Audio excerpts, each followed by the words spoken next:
વિશ્વાનિ દેવ સવિતર્દુરિતાનિ પરાસુવ યદ્ભદરંતન્ન આસુવ. જય મહારાજ. જ્યાં અખંડ ભગવત સ્મરણ ચાલતું હોય, અખંડ અન્નદાન ચાલતું હોય, અખંડ સ્વાસ્થ્ય સેવા ચાલતી હોય, ત્યાં આવી માંદી રીતે જય મહારાજ બોલાય આનંદ ના આવે. જય મહારાજ.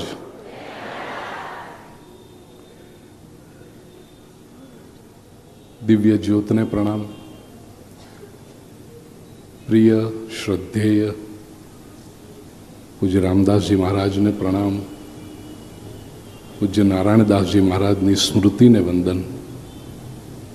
પ્રિય આત્મીય બાપુને પ્રણામ. સંત ચરણને, સંતરામ સંસ્થાના સૌ સંતોને પ્રણામ. દેવાંગભાઈ, પ્રિય અસિતભાઈ અને આપ સૌ સરહૃદય ભક્તજનો. મહાકુંભનું પર્વ ચાલી રહ્યું છે અને અમૃત સ્નાનનો લાહો કેવળ સંગમમાં જ લેવાય છે એવું નહીં, નડિયાદમાં પણ લેવાઈ રહ્યો છે. આ વાત હું માત્ર તાળીઓ ઉઘરાવવા માટે નથી કહેતો,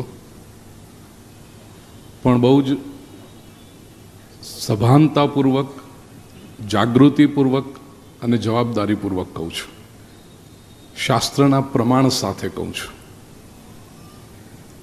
એક અમૃત સમુદ્ર મંથન દરમિયાન પ્રગટ થયું, 4 જગ્યાએ બિંદુ ગીર્યા પડ્યા અને એને લીધે જે કુંભ થાય છે આપણે સૌ જાણીએ છીએ.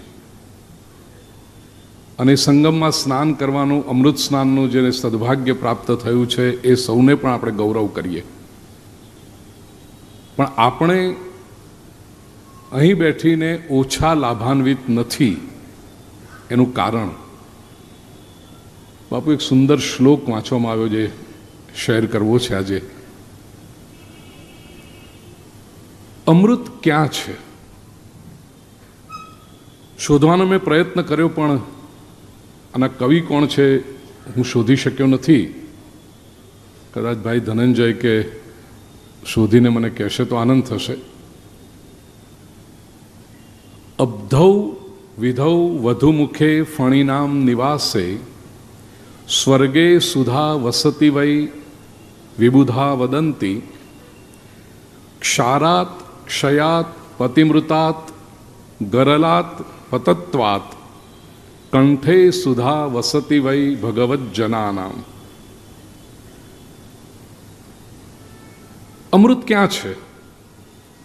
આમ જુઓ તો આ પ્રશ્નનો ઉત્તર બહુ સરળ છે.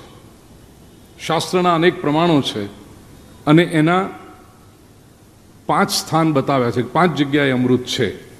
દરેકની પોતપોતાની અનુભૂતિ પ્રમાણે, અનુભવ પ્રમાણે, કલ્પના પ્રમાણે. પહેલું તો અબ્ધૌ. સૌ જાણીએ છીએ કે સમુદ્રમાંથી અમૃતની પ્રાપ્તિ થઈ, તો સમુદ્રમાં અમૃત છે. બીજા કહે છે કે ના, વિધૌ, ચંદ્રમામાં અમૃત છે. અબ્ધૌ વિધૌ વધુમુખે.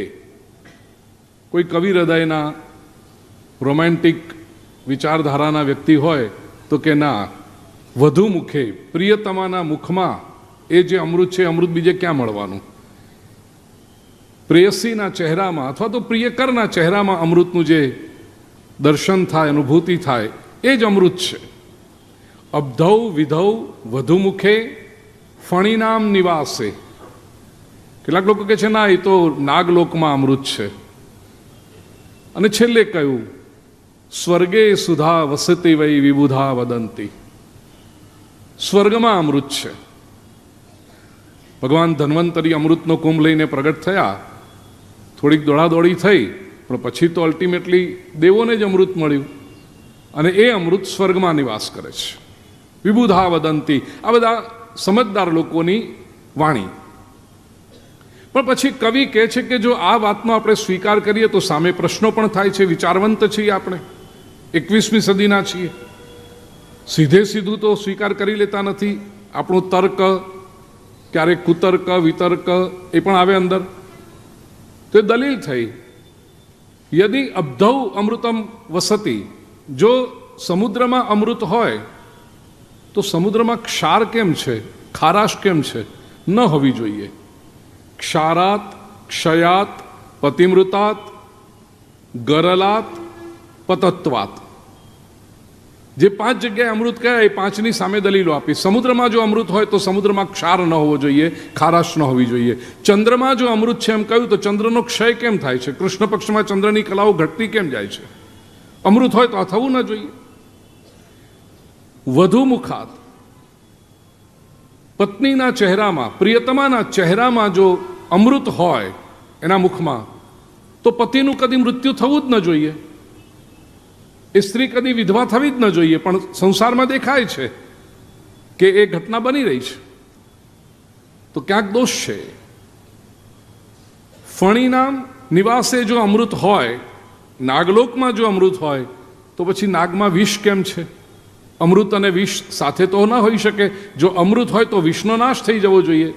અમૃત હોવા છતાં વિષ કેમ ટકે છે? અને દેવો પાસે જો સ્વર્ગલોકમાં અમૃત હોય તો ક્ષીણે પુણ્યે મર્ત્યલોકમ વિશંતિ, 9મો અધ્યાય 21મો શ્લોક ભગવદ્ ગીતામાં. શા માટે એનું પતન થાય છે દેવનું? પુણ્ય કર્મો પૂરા થાય એટલે વળી પાછું મૃત્યુલોકમાં આવવું પડે. જો અમૃત હોય તો એ પતન થવું ન જોઈએ.